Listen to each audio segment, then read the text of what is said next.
Grandma's Kitchen.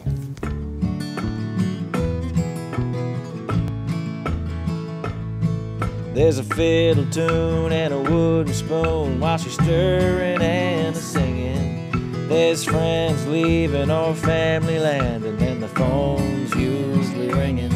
No matter who you are or what you've done, everything's forgiven.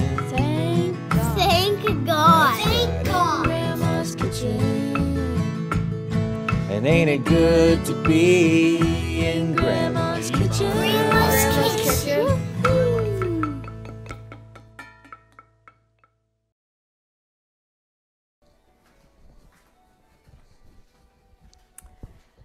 Hello everybody, Mary Janet here from Tunes and Wooden Spoons, and thanks for tuning in again. I was just watching a few messages there from hi Shirley and Antigonish and in Sydney and Langley, BC. I noticed that, so it's just so nice of all of you to come back again, and we're having a good time, aren't we?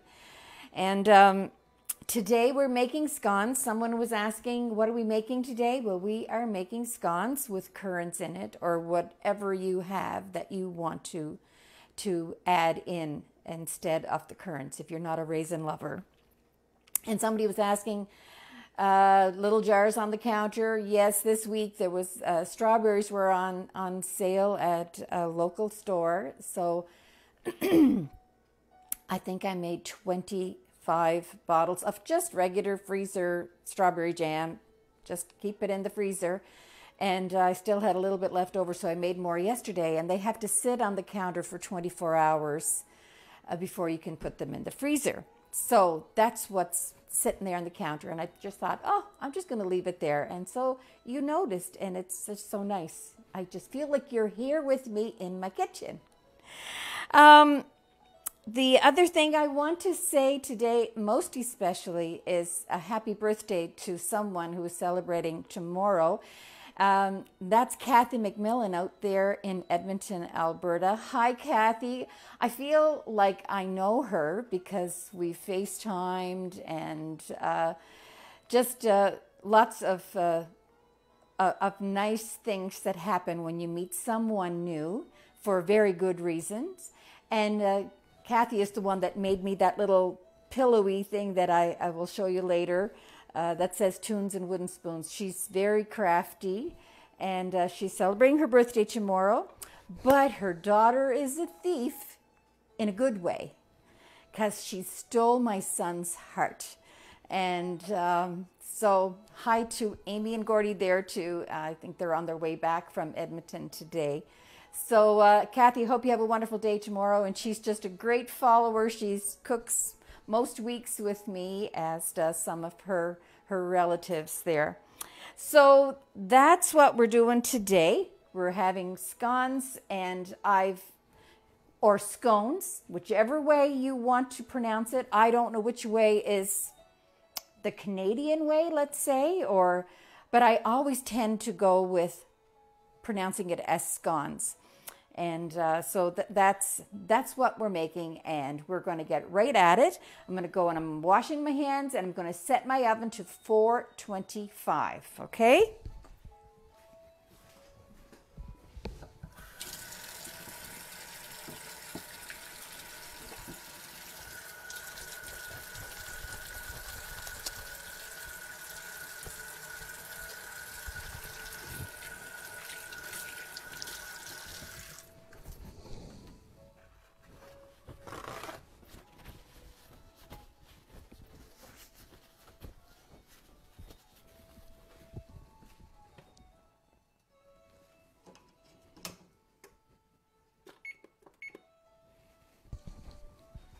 Okay, we're all set.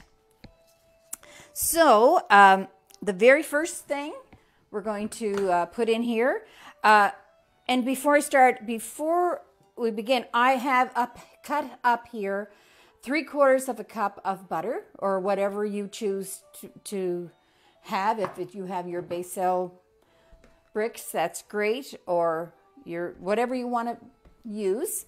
Some people use shortening. I tend to use butter when I'm making scones to make it a little bit richer.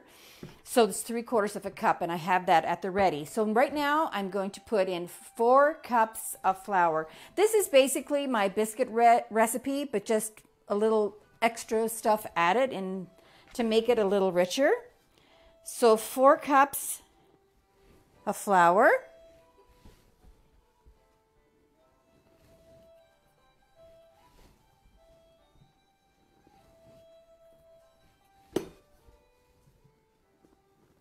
And 4.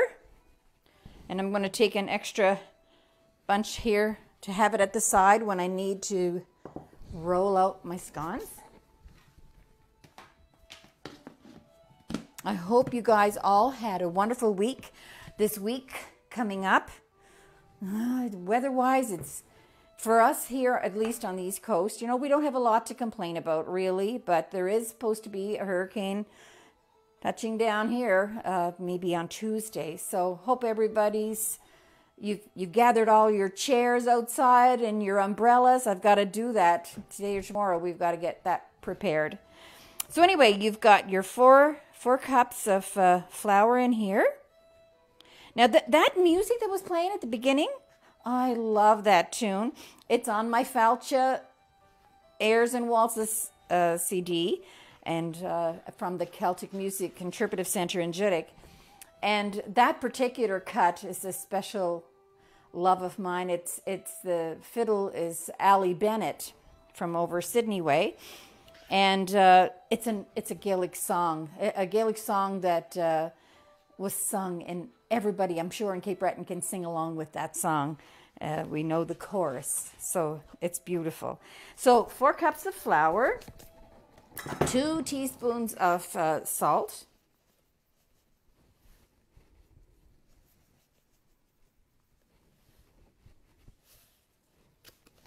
and 6 teaspoons of baking powder. I'm just using my bulk baking powder. I like it a lot.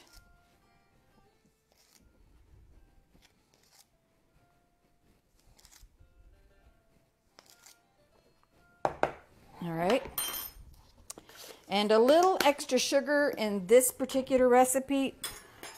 I put a half a cup of white sugar, where for my biscuit recipe I'd usually use about 2 tablespoons, heaping tablespoons.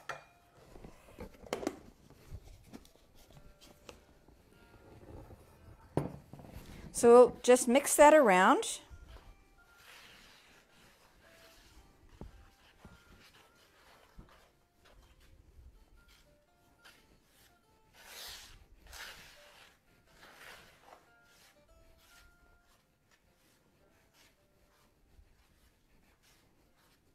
That's beautiful.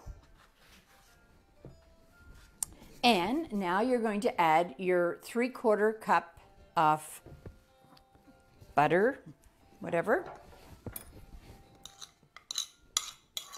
So I usually have, like when I use shortening for my biscuits, I usually have it just at room temperature so I can just get in there with my hands. But with this, I'm just going to use my pastry blender for the first little bit and just to chop up the butter just a little bit more. And then I'll get in there with my hands.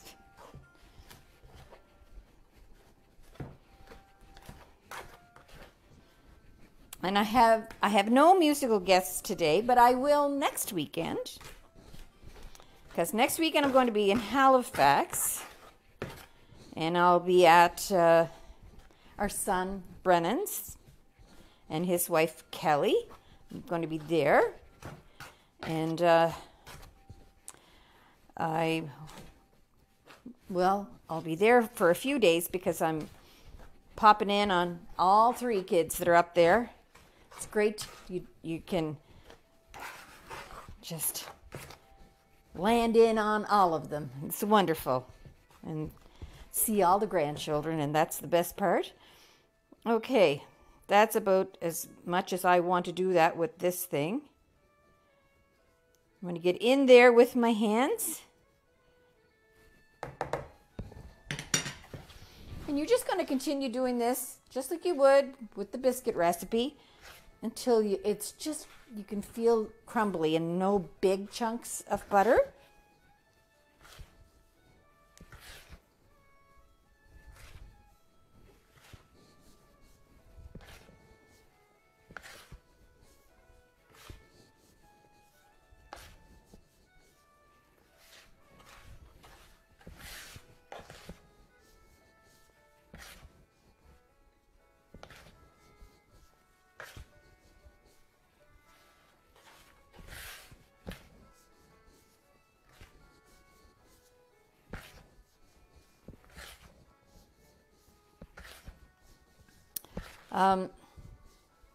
I think I was telling most of you when I wrote in like ingredients what you'd actually need.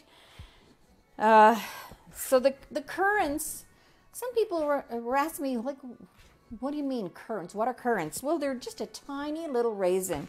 I think they were very popular, more popular back in the day, and they're used like sometimes like in fruit cakes, along with raisins, and they're a really nice small raisin. And so if you don't have currants or it's hard for you to get them, I got them here at our local store, and we're pretty rural, and you can use like the Thompson raisins. They're fine. Any kind of raisin you want. You can just, you can add a little almonds to them if you wanted to, or cranberries, dried cranberries. What else was I thinking? Dried cherries. Or you can just make them plain if you want, and have them, like I mentioned, with a little bit of lemon curd and whipped cream, like kind of more of an English style. It's always dainty and nice. And I'm not doing this today, but you can also, like when you're ready to put it on the pan, when you're putting them on your pan, you can you could brush the top with a pastry brush, like with real cream, just a light dusting of cream with your brush, and or even milk would be fine too, and some slivered almonds are really nice on the top, just to garnish. It just depends on how much you want to do if you're really looking for something special. I'm just making what I would normally make. Is just like a plain one with the currants in it. This is getting to be just the way I like it.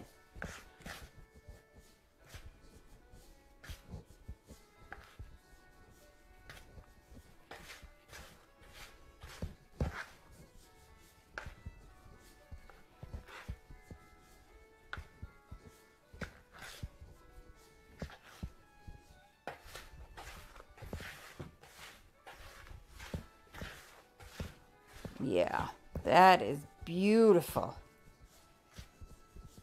It's a beautiful thing. So, there's no great big chunks of butter in it. It's all really, the butter is all nicely incorporated in there. Now, I'm just going to put that in there. Now is the time where you're going to add your fruit. Whatever fruit you choose or whatever ingredient that you want to add. This is when I'm adding my currants, and I'm going to add, I don't usually measure, but I measured it the other day so that I'd have some measurement for you. So about a cup.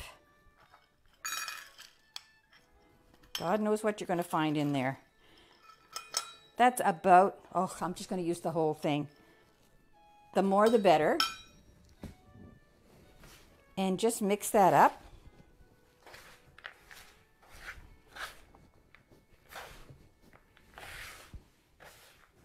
just until the currants are coated, or your fruit, or whatever you're adding in.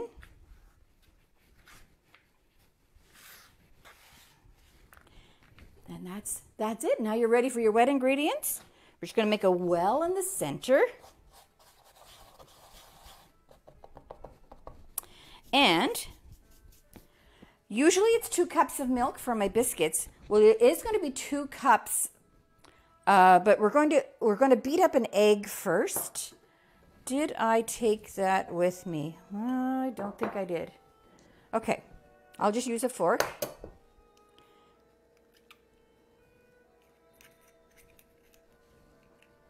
Okay, I'm just going to beat up my egg. Now I am going to put this in my 2-cup measuring cup, and then I'm going to fill it to the 2-cup mark so that you have 2 cups of liquid.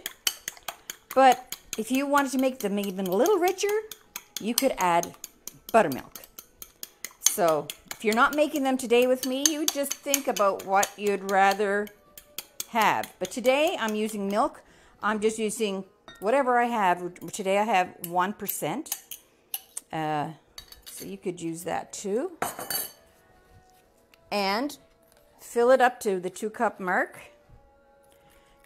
Don't go over the 2-cup mark, or your dough will be too wet. There we go.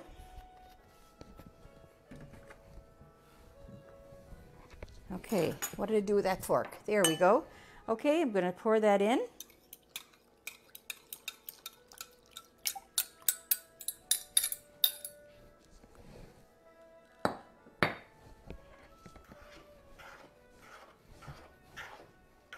So you're just going to pull down from the outside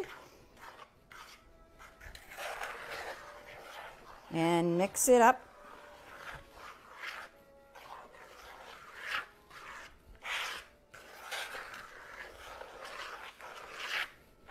I have a few little things that I want to talk to you today about. Since we have time, since there's no entertainment, just want to show you something. And just a few little things while these scones are baking. Okay, so you don't want to mix it way too much, just until it comes together. So, can you see all that now? I hope you can. And we're going to put it all out on your surface, your baking surface. I'm going to sprinkle a little flour.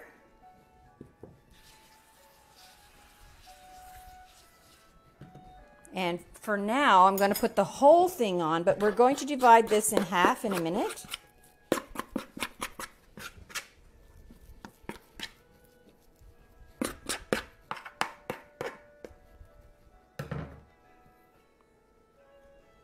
Sometimes when I am add my liquid, and I stir it up, just like I just did there. Put this over here. Ah, there's the darn thing for beating the eggs I was looking for. But anyway, I'll just once I combine it together into the dough, before I put it out, I'll let it sit for about just a minute, just till that liquid and the flour and the baking powder, all of that stuff just sits for a minute. And I don't know why I do it, but I do it. So I'm just going to sprinkle some flour over this.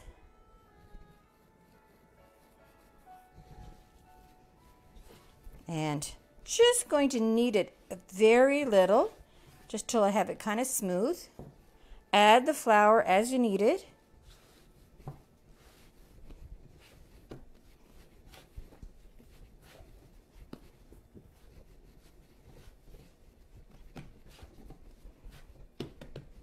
That's perfect. I'm going to cut it in half, and I'm going to work with 1. Otherwise, your triangles, or you can use a biscuit cutter, or whatever you want. I'm just going to set that aside. Sprinkle.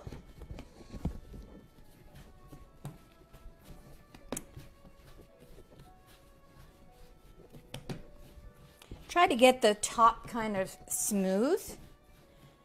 So you're going to roll this out. Maybe till you have about a 7-inch circle. I actually can measure on this, and or till the dough is about an inch, 3/4 up to an inch thick. Okay.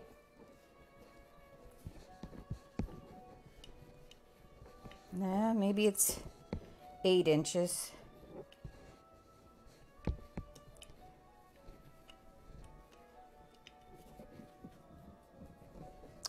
About 8 inches, I guess. So your pan. I always cook my biscuits, my cinnamon rolls, and my scones on my stoneware pan. My dear stoneware pan is very old. I'd like to say probably about 20 years old. I don't know that, but when you buy this new, whatever brand you buy, of course this is Pampered Chef, but when I first got it, I mean, it comes and it's like almost a ginger colored stone. And I turned my oven, I don't know, on 325 or something like that, and I coated the surface was gritty, just like when you're scraping a blackboard. Oh, gives you the chills when you touch it first. And the same with my pizza pan. And so, I don't know what you call when you're preparing a pan like that. There's a word. You guys will have it in the comments, I'm sure. But I just spread butter out all over it. And, you know, just like I was greasing a pan. And I put it in the slow oven for, I don't know for how long. And I might have done that a couple of times. And then I cooked chicken on it, something that with the skin on, so that it was nice and you know, oily and fatty juices, and pork chops. And over time you get this wonderful dark and smooth surface. There's probably a science with Pampered Chef or wherever on how to season your pan so that it's great, and you never use soap on them. It's just hot water, and a scraper will get all the stuff off. But I just love it. It doesn't, you don't get a hard bottom on your biscuits, and it just doesn't seem to burn. I don't know what I'd do without it. But so that's what I'm using today. But if you're using a cookie sheet, I'd put I'd either double pan your cookie sheet and then put parchment paper on it, if that's what you're using. But I'm using that, my little stoneware pan. Okay, back to this. So I've rolled this out to it's about an 8 inches, and I'm using a serrated knife, and I use the flour to take any of the dough. The dough off it that is there from when you're cutting it. So I cut it in half, and I cut it in half, and then I do the X, and you'll end up with 8 triangles. Okay, so I'm going to do that. I'm going to just do it right down the center.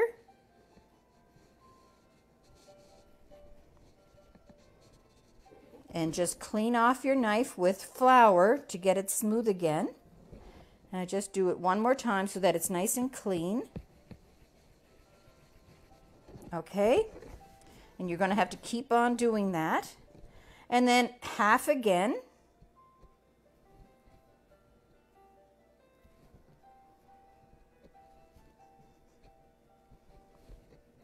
And do it again.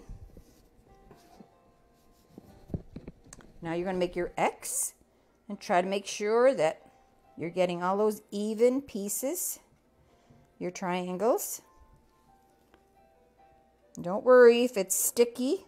It'll be fine. And the second one, it doesn't really spoil while it waits for the first pan to be cooked. It'll be fine.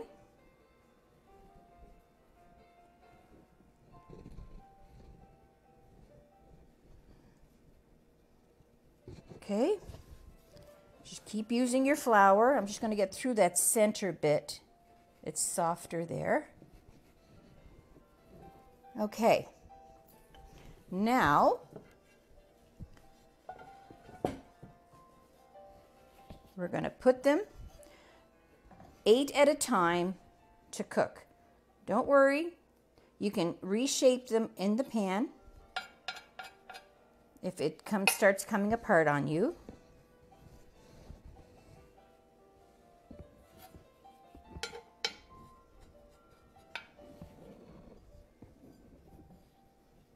Now that one didn't cut very well. It's very forgiving, so don't worry about it.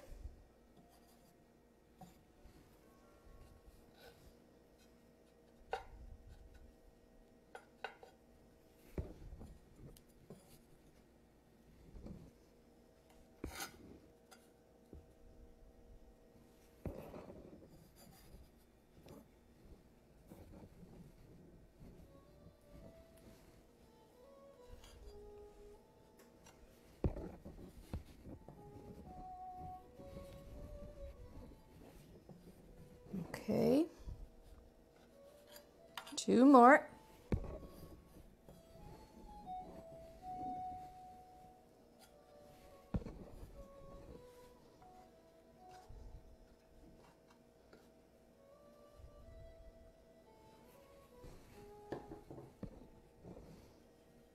Okay, people, there we go, just like that.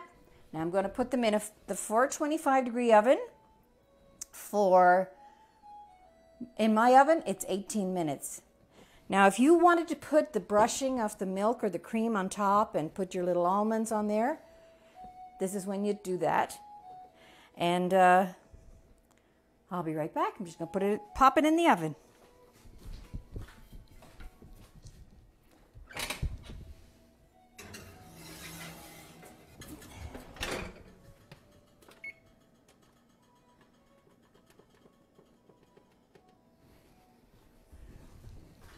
Okay, I'm just going to use this time. I'm going to have a chat with you, but first of all, I'm going to roll this one out.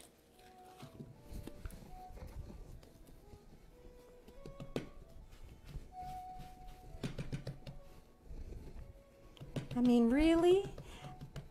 It's so easy. I'm so happy that there's people that are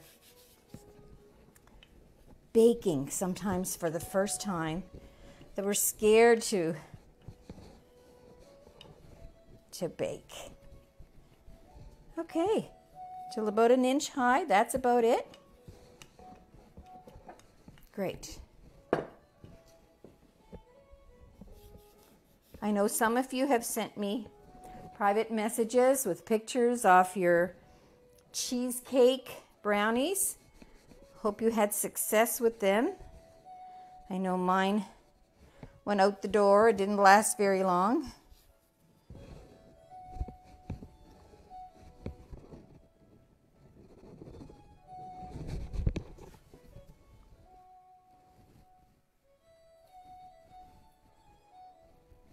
Just like a little pie. Okay.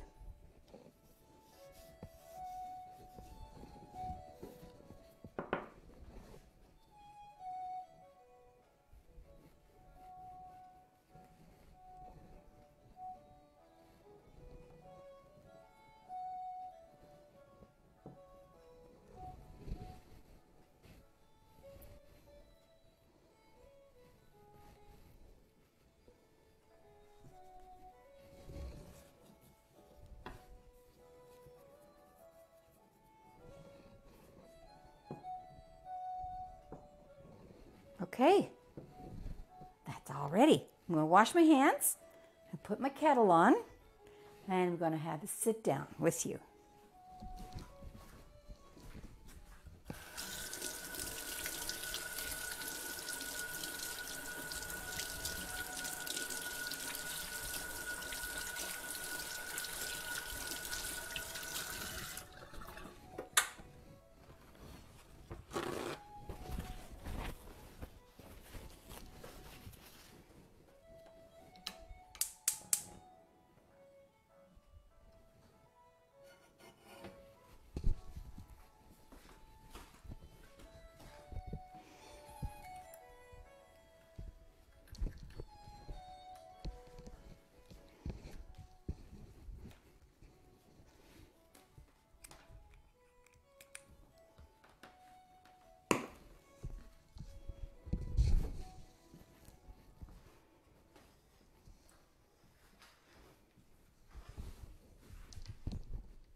How's that?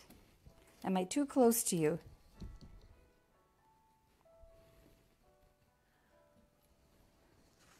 Okay. Hello. How are you doing? This is when I feel like I'm just one-on-one with each of you. Hope you're having a good day. It's nice and quiet here. Sometimes you just have to appreciate the quiet, don't you? When it's busy, I love it. But sometimes when it's quiet, it's pretty nice to have a chance to read or whatever.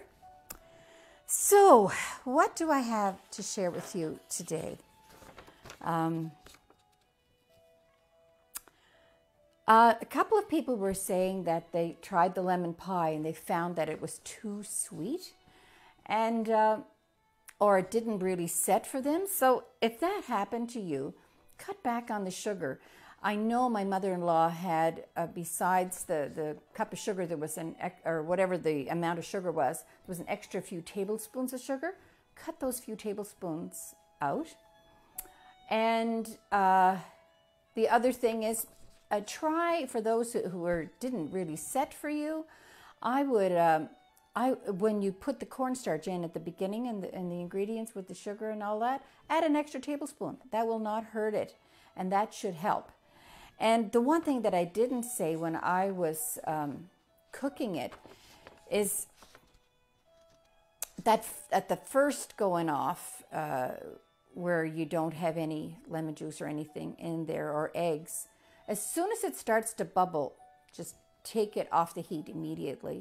And then you have, when you add the lemon juice or the eggs and then the lemon juice, you have to do that for so many minutes. So I really hope that that didn't discourage you. And I mean, really, it was the first time that I was trying her recipe too. I had only made it a couple of times, but mine seemed to work out fine. What I found most of all as a change to the boxed lemon pie filling is that it was much more tart. That's what I found. And I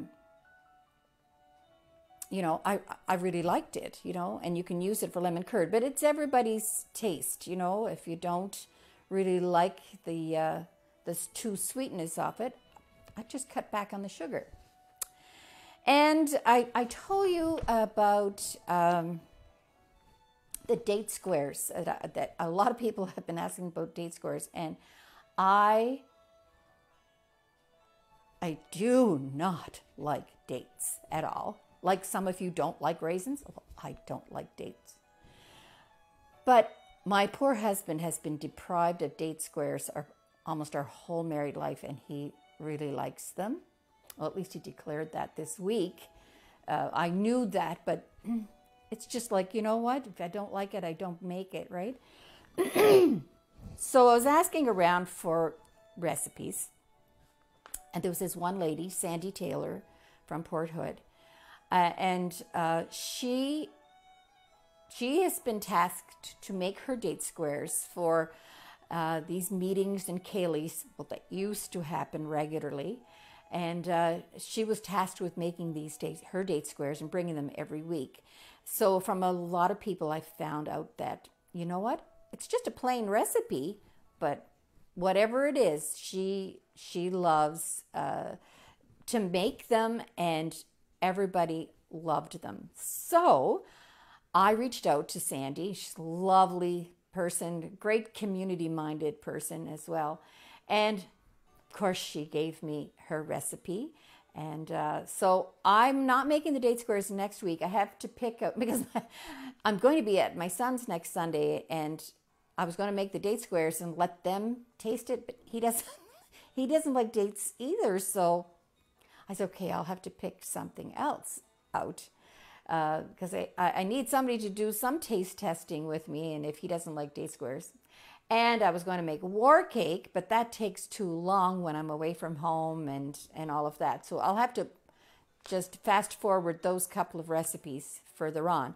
And instead, I am going to make a really nice dessert that I've had a couple of times now during the Celtic Color season, because usually a volunteer with Celtic Colors International Festival that happens here in Cape Breton Island. And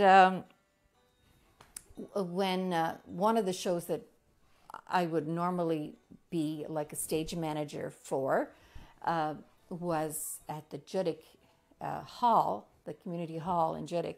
And a couple of times they've had this dessert there, and it's called Mandarin orange cake. And I might be wrong, but I'm really thinking it was Barb Downey's recipe. So I'm just going to say that out loud, and I'm pretty sure, and Barb, lovely person, and if not, I'll find out by next weekend. But this is a recipe for, it's a Mandarin orange cake, but it's more of a dessert. And you just need your regular things that you'd have in the cupboard, like flour, sugar, an egg, and a can of Mandarin oranges. You'll need to go out and buy that this week. Along with, you'll need some brown sugar and a little bit of butter and a couple of tablespoons of milk. Pretty decent, easy recipe. And I'm not entirely sure. I made them before, but I never wrote down on the card if it was an 8x8 or a 9x9 inch pan. I'll find that out by next weekend, so I'll look after that.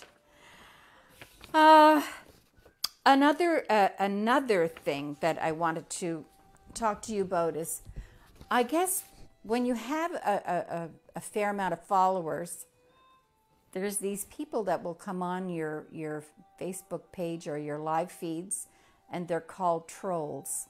Well, I didn't know anything about that, but anyway, my son and my daughter have been monitoring those things, and they will hide those trolls that happen. So if anything bad pops up in the feed, just know that it's not coming from us, and we'll just try to have it in the background where you cannot see it, and because sometimes they can get angry, those trolls.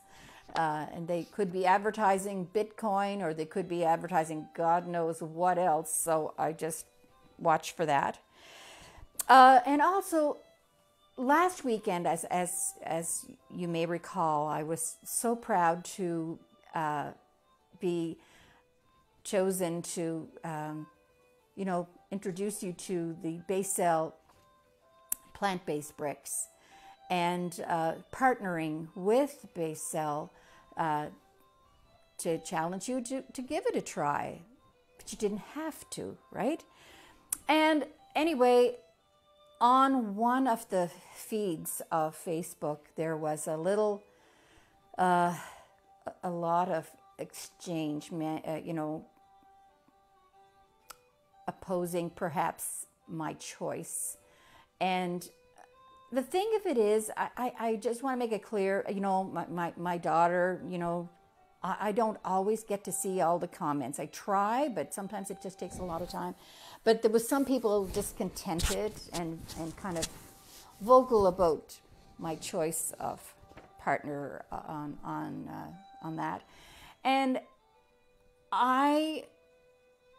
this is my Facebook page, and this is all volunteer, what I'm doing, and I'm not complaining, because I love to do it and I want to do it, but I've put a fair little bit of money between groceries and camera equipment. I'm on my third camera, and just tripods and lighting, and the light just went out because it fell over the other day and probably damaged it. But the thing of it is, I'm not saying that to look for pity or anything like that, because I'm doing this because I love to do it. But I'm just to get that compensation from Basel meant a lot to me, to be able to just kind of look after all of the expenses thus far. It was really wonderful. And if anybody has anything negative about something like that, I really would rather if you just didn't vocalize that on the comments, and the majority of you would never do that. It's just, if you're looking for healthier choices in between sugar and butters and all of that, there are sites that entertain that. What I'm giving you is what I make in my kitchen. Maybe sometimes it may not be the healthiest option. I don't know. Like, I use Dream Whip, I use Cool Whip in my recipes and all of those things. Look, it's what's on the recipe card, and I'm making it with you, and it's because I love it too. So I'm just putting it out there. I just want everybody to be kind, and this is such a good and friendly group. I don't want any of that little stuff, kind of tarnishing it in any way. And my daughter was defending me and whatever, but all of those comments have been removed. And thanks to Tammy for sticking up for Mama, of course. But anyway, we're just going to leave that aside so it hopefully doesn't happen again. But thank you again for following me and understanding where I'm coming from here. Another issue that I wanted to ask or talk to you about is for my aprons. I've had to. What happens to parcels that are mailed by Canada Post, regular mail, and they never reach the recipient?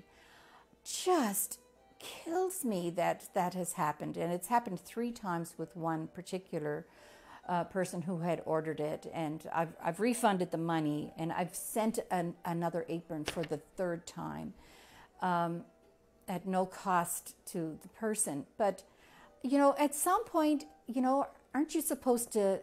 Shouldn't it be returned to me at my post office if it doesn't reach the address that was on it? And the addresses are correct, and it just bothers me that happens. And anyway, if there's anybody out there still who perhaps never got the apron that they ordered and just never bothered to tell me, will you please write me an email and whatever? I want to know, because it's happened a few times, and I've sent a replacement, and sometimes they get the replacement, but that first one just doesn't. There's a return address on every parcel. It's just amazes me that can happen, and maybe 2 months down the road I'll get it, but I don't know.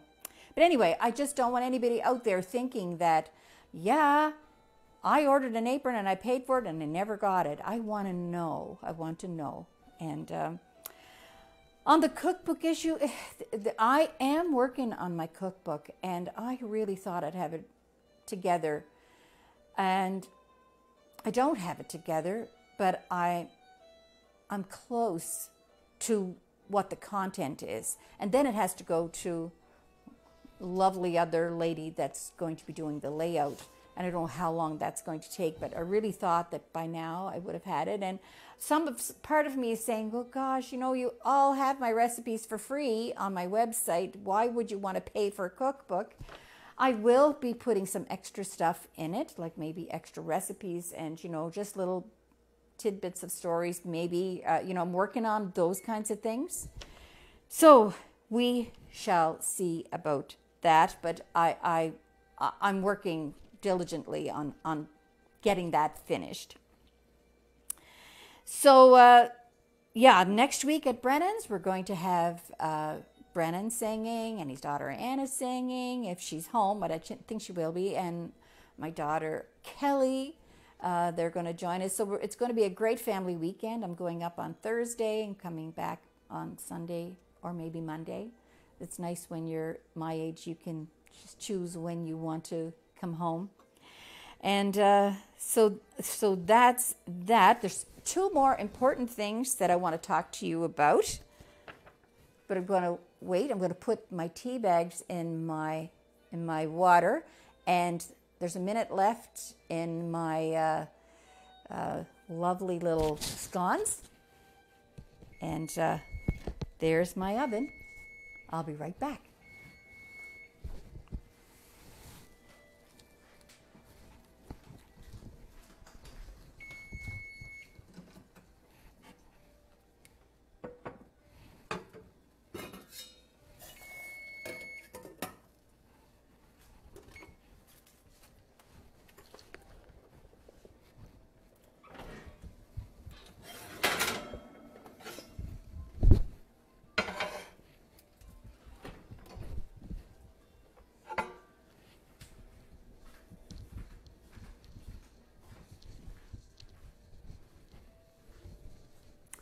So here they are, and they're ready to go. I am going to just put this on the cooling rack, and I'm going to turn the camera around and we'll put the next batch on.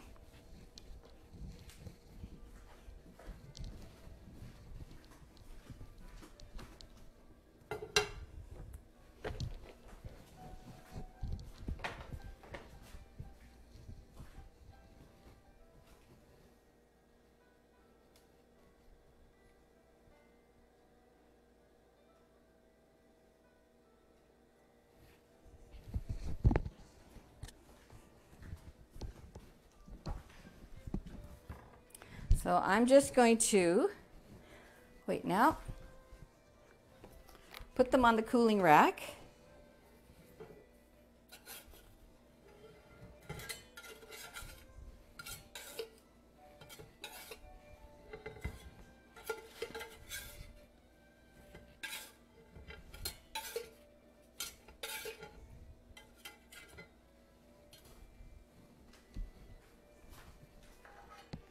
I'm going to put the hot pan on my oven mitt here. And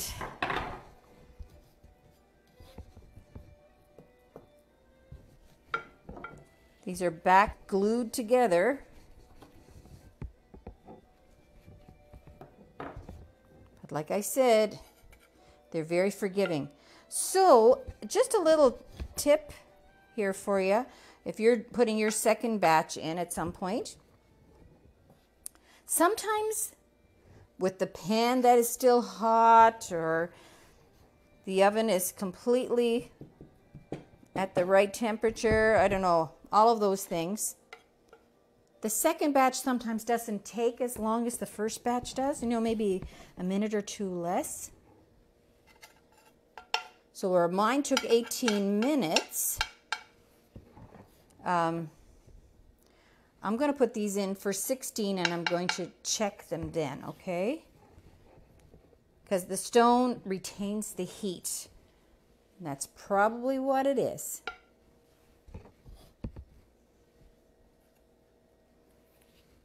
All right. Back in the oven.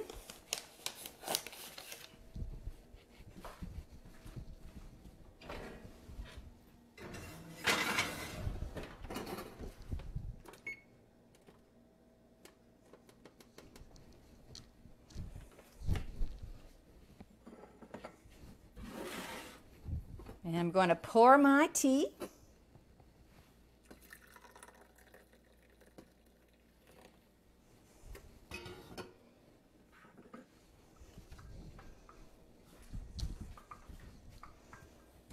And I'm just going to put these scones nicely into this basket.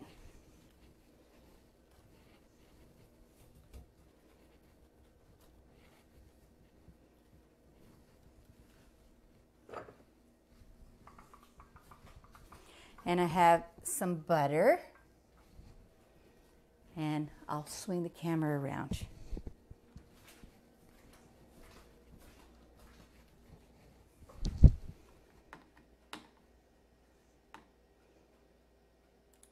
Got to get some more music up here.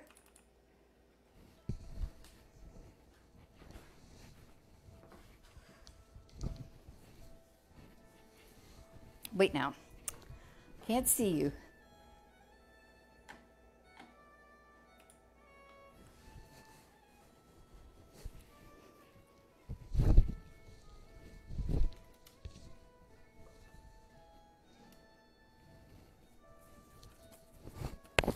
There they are. Aren't they just pretty little babies? Okay.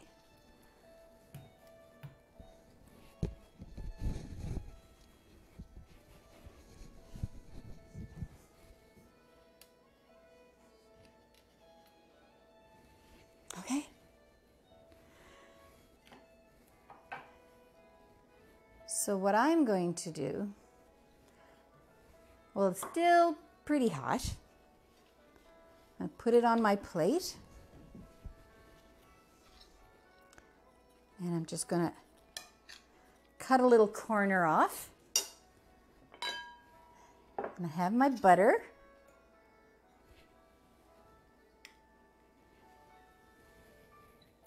And I'm going to put a bit of butter on there. Oh my gosh, doesn't that look so good?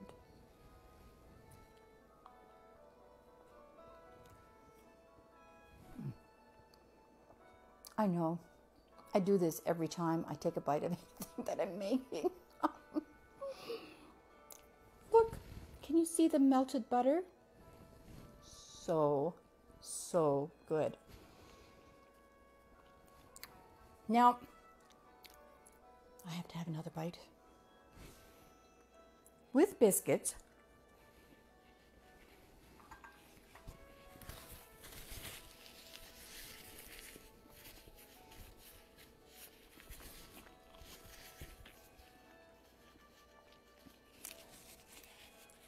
I like biscuits really the first day and a little bit on the second day if I'm going to throw one in the microwave for about 10 minutes. It's the same with the scones. Like them the first day and the second day. But if I don't put them in the freezer and they freeze really well, they're no good on the third day. They dry out. And that's just not my scones. That's any quick bread like that, I find. And so I would keep 2 or 3 out. And really, when you take one out of the freezer, try 30 seconds in the microwave, and that pretty much does it. And they're just like when you took them out of the oven, once you store them in the freezer if you want to do that. I just use freezer bags just because it's easier. But if you find that they dry out, that's the reason why. So fresh for an event, you know, fresh that day, make them. And oh my God, they're really, really good. I didn't have lunch, so this is really good. I have to have another bite. I'm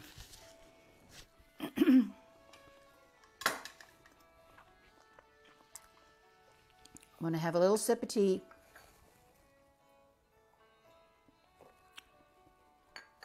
And for those lovely people from out in BC, that is so nice. I have such good friends. But this teacup is one that I have from Vancouver, BC. I had 3 uncles that lived in BC. One in Ladysmith, which is on Vancouver Island, and then the other 2 in Vancouver. Those 3 brothers were my mother's brothers, and my mother was one of the oldest of 17 children. So as soon as these young men were ready to rock and roll, they got on the train and they went away to work, as you can just imagine how many mouths there was to feed. And they grew up in Glengarry in Mabu. And that's a huge family. But they were wonderful people, and I would be remiss if I didn't reach out and say hi to my Uncle Lawrence and his beautiful wife Charlotte in Edmonton, Alberta. They've been there for many, many, many years, retired teachers, both of them. And he's one of the youngest of the 17. And sometimes I think that they watch the show. And I have an aunt, another sister is an Aunt Kalina. She lives she's in her 90s, mid-90s, and she's in the Cape Breton nursing home in Antigonish. I have the youngest of the 17 was Annie, and she's just a dear person, and she is in Mabu. And swear she looks younger than I look. She's got amazing genes there. But anyway, so that's just a little toast to BC that took. Well, actually, I think my Uncle Malky lived there as well, and so there was 4 brothers that lived out there.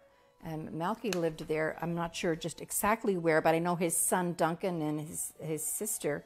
They live out there. Wonderful people.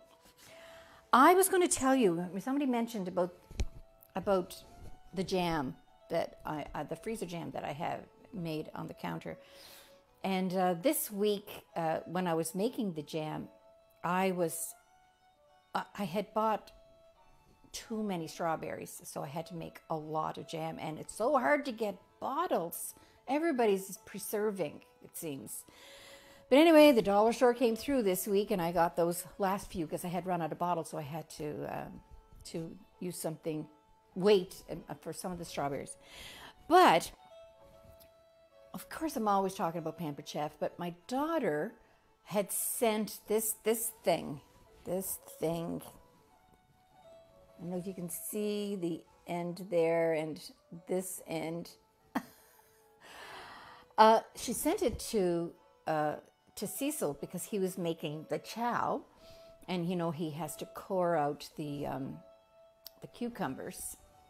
Remember, I put that recipe on there, and he, for the very first time, used this tool that she sent because she told him that it should do that. It's a corer, and it's a melon baller, and it's got lots of uses. But anyway, I had 4 2-pound containers of strawberries to hull, and I was thinking, I wonder if this thing will work. And I had thrown away the paper that comes with this, with everything you get from Pampered Chef. And I'm not just saying just support my daughter or buy from my daughter. God, support whoever these people are, the Pampered Chef people, or Epicure, or Norwex, or all of those, Watkins, all of those people that Tupperware that are local and trying to make a little side living or main living off these companies. Support them. But I'm just saying this to you because, any one of them can ship all over Canada. It doesn't matter where you live. They can ship anywhere. But anyway, thanks to many of you who have supported Tammy because I've been talking about it, and she certainly has appreciated the business. So anyway, my story is that I used this to take the stem out off the strawberries. Honest to God, I couldn't believe how wicked it is, And it's not really that sharp, but I'm just one little swipe and they were gone. I did it in no time. But if you're like me, and I guess it's really good for tomatoes too. So I really don't know all the uses. It's probably on their website. I'm not sure. I looked it up one time and I think it was around $18. But if you're looking for something like that for these fruits and vegetables that you're coring, I think it's called Core and More, or Corer and More. If you're looking for it, you won't be sorry. Oh, it's a dandy thing. But the last thing is the most special thing that I want to tell you about. I'm always talking about the grandchildren, so many of them. We have a dozen grandchildren. But the newest one, of course, is little Rosie. Rosie is now 4 months old. She's the COVID baby. And just a beautiful little baby, of course. You're going to say that anyway, but she is. And she's got, these little chubby cheeks, and she's got rolls on her legs, and she's at that age. And she's got this big thatch of hair, as you probably have seen when she was made a guest appearance a couple of weeks ago. So our daughter Kelly, the mom of Rosie, and I, we worked in the oil sands in one of the offices out there on a few projects that we worked in over a number of years. And one of the gals that was one of our co-workers was a gal by the name of Tara Landry. Terra, Tara, and Landry. And she's a Cape Bretoner. She's working, but on the side, she does this beautiful stuff. She used to make wedding cakes and flowers that were so realistic that were made from frosting, and just a very gifted person, craft-wise, and just amazing. And so then she started making flowers, just making flowers from like a crepe paper or whatever. Incredible. And once she gets a grasp of something that she likes, she's just like, she's going to take this course and that course and online, and she learns how to do it perfectly. But I had a nice little visit with her this week because I was picking up something that Kelly had ordered from her for Rosie, because now she combines her flower making skills with some woodworking skills, and just some great ideas and sign work and whatever. I have to show you what Kelly ordered for Rosie's room. So just give me a second here.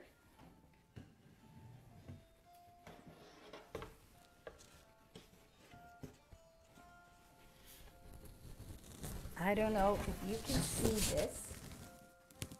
I'm going to move this back some. Okay. Can you see that? So those are the realistic flowers. And all the way around, there's a wire in them.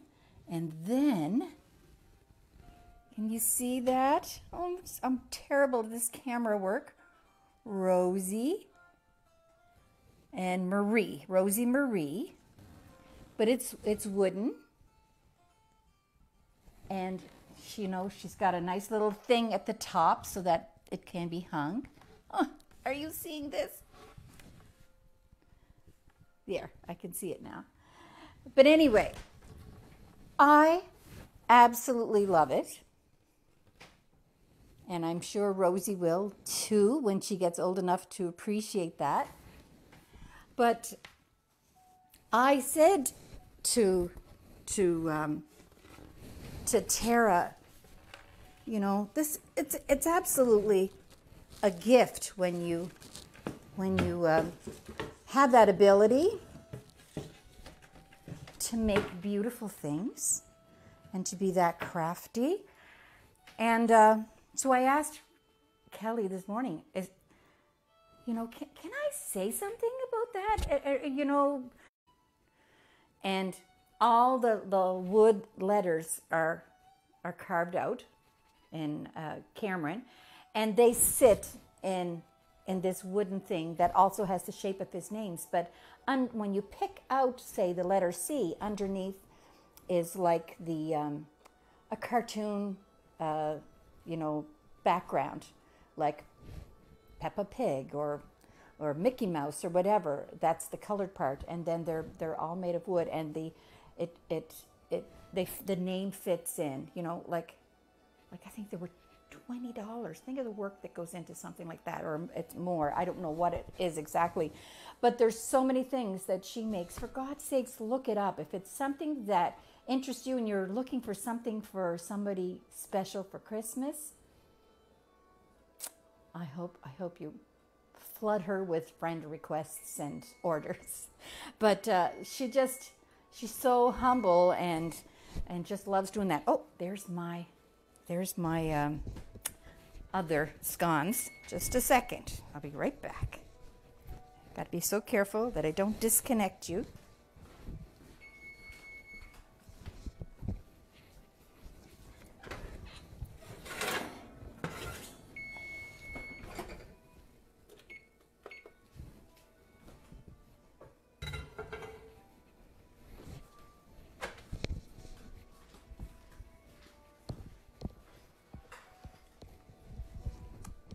They were perfectly done, and they did take between 16 and 17 minutes to cook, as opposed to the first pan that took 18.